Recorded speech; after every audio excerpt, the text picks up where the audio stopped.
So I'm Nick, and I'm a producer.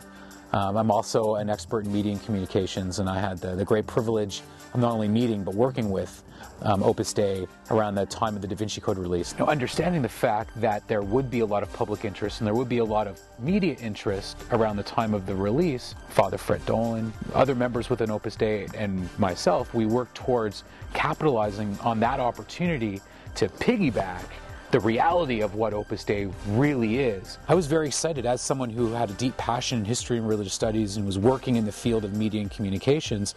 Having the opportunity to dive right into Opus Dei was an unbelievable experience and a very exciting experience. The most intriguing thing for me was actually meeting Opus Dei members from all over the country and actually seeing with my own eyes the reality that the way that Dan Brown had portrayed Opus Dei and the initial ideas and stereotypes that I'd bought into were 100% completely false. The media is all about selling. Opus Dei is a very easy target. So it's very easy for the media to pick up on some of the things that Dan Brown says or some of these wingnut bloggers out there. You're not going to drive more viewers and more readers to your column or to your blog by writing a story about some Opus Dei members who are going to Peru to help the impoverished there. That's not going to drive people to buy you. But if you're writing a story about how powerful Opus Dei is in relation to the financial crisis in the States and other stories around the secret society who can secretly pull the strings of the Catholic Church and who have private conferences with the Pope and work the inner sanctums of Wall Street and Washington to slowly manipulate the world, of course, that's going to sell. That's going to sell more magazines, that's going to sell more newspapers, that's going to create more buzz online.